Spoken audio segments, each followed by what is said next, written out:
Good morning everyone.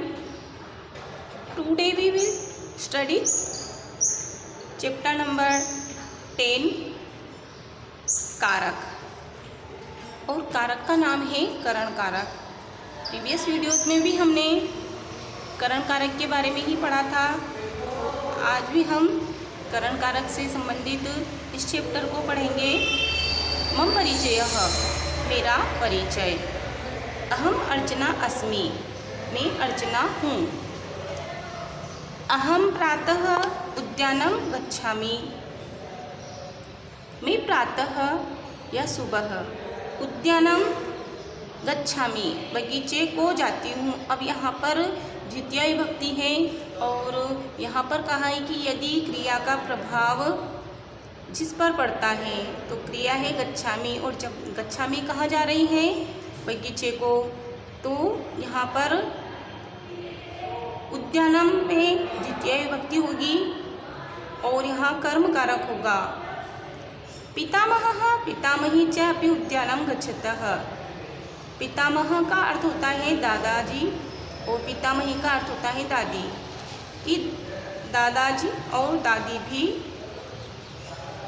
बगीचे को जा रहे हैं या जाते हैं। पुष्पै खगै च उद्यानं शोभते। पुष्पै ये तृतीय विभक्ति का शब्द है और खगै भी तृतीय विभक्ति का है, दोनों ही बहुवचन के हैं। फूलों और पक्षियों के द्वारा बगीचा शोभित होता है। तत्र मालाकारः कुसुमै मालां रचयति। वहाँ मालाकारः अर्थात माली, कुसुमै तृतीय विभक्ति बहुवचन का शब्द है, फूलों के द्वारा मालाम रचयति माला को बनाता है। रच धातु से बना है रचयति, रच का अर्थ होता है बनाना, रचयति बनाता है। कि माली, वहाँ माली फूलों से माला को बनाता है। तो यहाँ पर द्वितीय विभक्ति है, इसमें तृतीय विभक्ति है।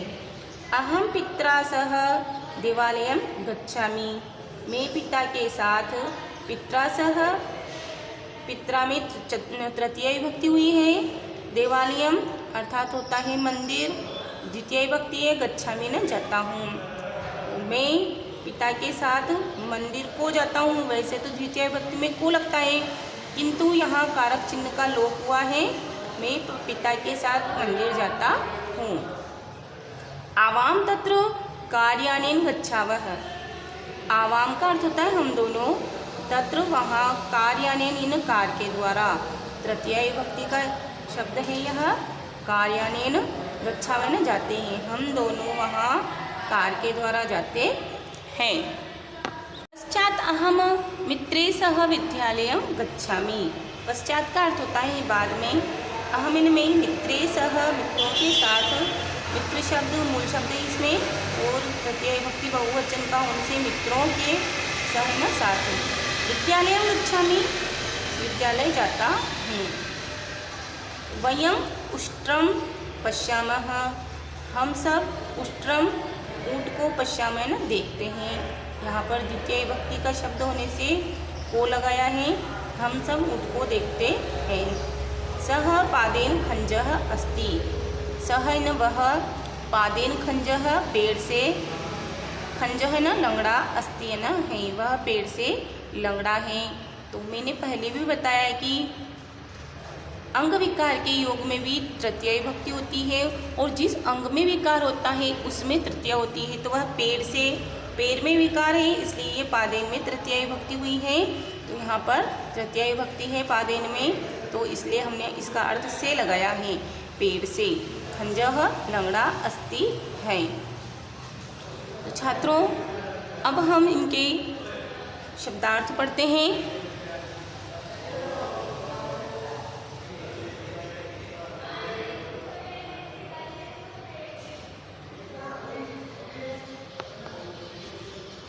एक बार फिर से पूरे चैप्टर का अर्थ बताने जा रही हूँ। अहम अर्चना अस्मि, मैं अर्चना हूँ। अहम प्रातः उद्यानं गच्छामि, मैं सुबह बगीचे को जाती हूँ या मैं सुबह बगीचे में जाती हूँ। पितामहः पितामही च अपि उद्यानं गच्छतः, दादा और दादी भी बगीचे को जाते हैं। पुष्पे खगे च उद्यानम शोभते, फूलों और पक्षियों से बगीचा शोभित होता है या शोभा पाता है। तत्र मालाकारः कुसुमै मालां रचयति, वहाँ माली फूलों से माला को बनाता है। अहम पित्रा सह देवालयम गच्छामि, मैं पिता के साथ मंदिर जाती हूँ। आवाम तत्र कार्यानेन गच्छावः, हम दोनों वहाँ कार से जाते हैं। पश्चात अहम मित्रे सह विद्यालयम गच्छामि, बाद में मैं मित्रों के साथ विद्यालय जाती हूँ। वयम उष्ट्रम पश्यामः, हम सब ऊँट को देखते हैं। सह पादेन खंजः, वह पेड़ से लंगड़ा है।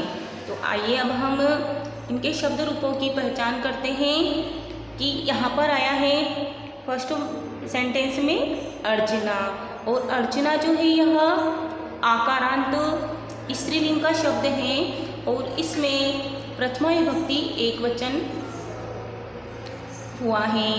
अहम प्रातः उद्यानम गच्छामि, यहाँ पर उद्यानम में प्रथमा विभक्ति भी हो सकती है और द्वितीय विभक्ति भी हो सकती है, क्योंकि यह उद्यानम जो है नपुंसकलिंग का है और इसमें प्रथमा द्वितीय सेम होती है। तो आपको इसके द्वारा पहचान करना है कि कहाँ प्रथमा विभक्ति का शब्द किस प्रकार का होता है, तो हम उसका अर्थ कैसे लगाएंगे जब हम वाक्य का हिंदी अर्थ करते हैं। तो बस शब्द रूप हमारे यही काम आएंगे कि हमको किस तरह उसका हिंदी अर्थ करना है। उसी प्रकार से पुष्पई खगई, इसमें तृतीय विभक्ति हुई है, बहुवचन हुआ है, तो हम फिर उसको तृतीय विभक्ति लगाकर बहुवचन का प्रयोग करेंगे। जैसे पुष्पई है तो हमने फूलों से लगाया, से तो लगेगा ही क्योंकि तृतीय विभक्ति का है इसलिए। और खगई पक्षियों से। नेक्स्ट मालाकारः, यह भी प्रथमा विभक्ति मालाकार, मूल शब्द मालाकार है तो यह अकारांत पुल्लिंग शब्द है, तो इसलिए हमने यहाँ पर प्रथमा विभक्ति में मालाकारः राम के अनुसार यहाँ पे लगा है ये माली। और कुसुमै कुसुम, यह भी अकारांत शब्द है और इसके रूप भी राम के अकॉर्डिंग ही तृतीय विभक्ति बहुवचन का होने से लगा है यहाँ पे। मालाम, यहाँ पे द्वितीय विभक्ति है मालाम, माला को, यह आकारांत स्त्रीलिंग का शब्द है। पित्रा सह, तो यह पित्रा शब्द षष्ठी विभक्ति का है और सह लगने से के साथ लगाएंगे हम पिता के साथ। माना कि यह के काकी के षष्ठी विभक्ति में लगता है, लेकिन सह आने से हम इसको तृतीय विभक्ति का ही मान करके इसका अर्थ इसी प्रकार से लेते हैं, पिता के साथ। पित्रा सह पिता के साथ, रामेण सह राम के साथ। इस प्रकार से इसका अर्थ निकलता है जहाँ भी सह आ जाता है। आवाम तत्र कार्यानेन, तो यहाँ पे कार्यानेन में तृतीय विभक्ति हुई है और यह एक वचन का है, इसलिए हमने कार ही लगाया है, इसका अर्थ किया था तब। और यहाँ पर पुनः आया है यहाँ पे मित्रे, और मित्रे का अर्थ मित्र के द्वारा या मित्र से, तो यह भी बहुवचन का है, मित्रों से। मित्रे सह, मित्रों से। अब यहाँ पे सह लगने से हमने मित्रों से नहीं लेकर के हमने यहाँ इसका अर्थ लिया है मित्रों के साथ। तो जब सह साथ आ जाता है तो हमको दोनों एक साथ मित्रों के साथ, इस प्रकार से हम इसका अर्थ लेंगे। उष्ट्रम ऊँट, यह उष्ट्रम शब्द पी ऊँट को है ना, द्वितीय विभक्ति का है। यह उष्ट्र यानी यह भी अकारांत है, इसलिए यहाँ हमने राम के अनुसार इसका अर्थ लिया है। पादेन, यह तृतीय विभक्ति का शब्द है और एक वचन का है। तो इस प्रकार से हमने इसको अर्थ किस हिसाब से किया है, हमने उसकी विभक्ति पहचान करके, उस विभक्ति को पहचान करके उनके कारक चिन्हों का हमने प्रयोग किया है। तो आप भी विभक्तियाँ याद करें, इसका मेन आधार ही शब्द रूप है, विभक्तियाँ हैं। आप जितने ज़्यादा शब्द रूप याद करेंगे आपको हिंदी अर्थ करने में उतनी ही आसानी होगी। तो आइए अब हम इनके शब्दार्थ पढ़ते हैं। केन, किसके द्वारा, के किन सबके द्वारा, पादेह पैरों से, सह साथ, जनाः लोग, नेत्राभ्याम आँखों से, पित्रा सह पिता के साथ, पादेन एक पेड़ से। अब देखना पादेह है ये तृतीय विभक्ति का, ये भी तृतीय, किंतु यह एक वचन का है और यह बहुवचन का है। कलमेन कलम से, क्रीडन कई खिलौनों से, मुखेन मुँह से, मित्रे मित्रों के साथ,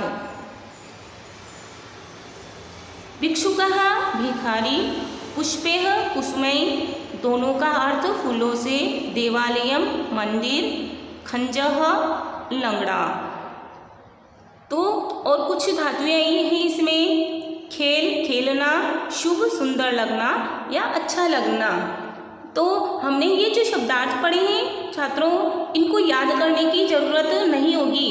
कब? जब आपको यह शब्द रूप याद होंगे कि यह कौन से सर्वनाम से बना है। और यदि आपने सर्वनाम के शब्द रूप याद किए तो आप बिना शब्दार्थ याद किए भी आप इनके अर्थ बता सकते हैं। इसलिए आपसे मैं बार बार कह रही हूँ कि आप शब्द रूप याद करें, और शब्द रूप में सिर्फ ज़्यादा नहीं, अकारांत पुल्लिंग, आकारांत स्त्रीलिंग, इतना याद कर लोगे तो भी बहुत कुछ आपको हिंदी अर्थ करने में सहायता होगी। तो आप शब्दार्थ और शब्द रूप याद करें और जो बताया गया है आज उन्हीं का अभ्यास करें। धन्यवाद।